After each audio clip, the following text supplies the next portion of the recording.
beautiful Monday night during the middle of my brother's baseball game, I hear a loud thump and notice how the covering of people in the stands just protected them from a baseball that was foul balled. I started to notice the amazing things that our baseball fields had to offer, and I was really thankful for them. When my family and I walked away from Oakcrest baseball fields to the parking lot, I reflected on how well my brothers had played and how nice the facility was and still is.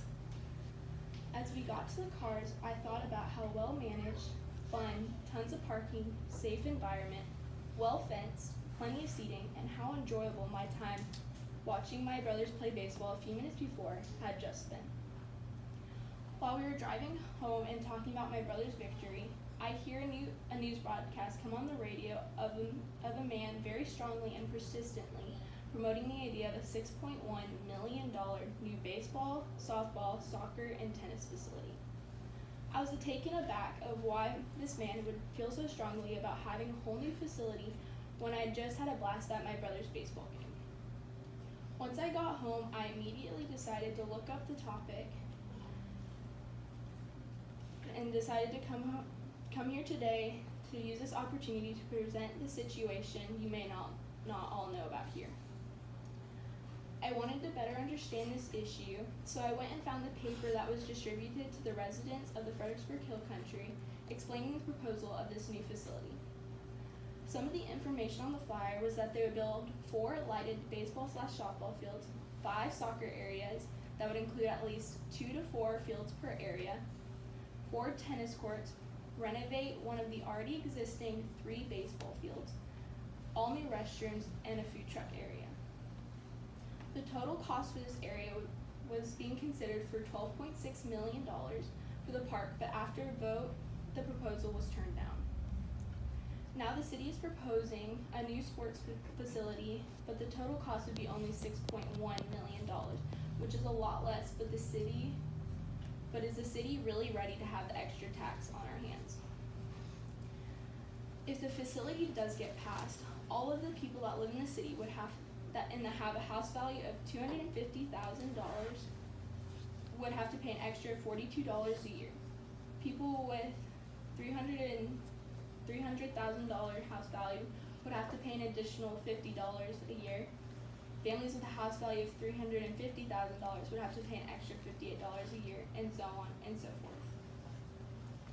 Now, if I was a tax-paying citizen with a family to support and perfectly good fields waiting to be played on again, I wouldn't be happy about this extra cost that simply is not necessary. Now, this isn't all of the expenses that would come with this big project.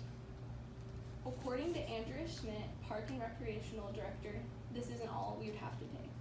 The maintenance of the new park would be estimated at $450,000 per year.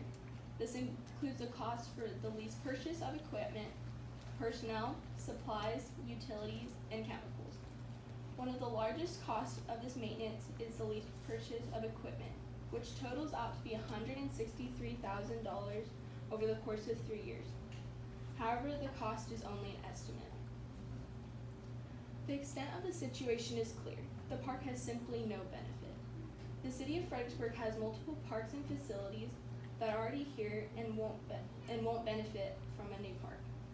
First of all, the city is wanting to have a new baseball, softball fields, soccer fields, and tennis courts. The Fredericksburg High School has many tennis courts that are open to the public, so anyone can use them at any time.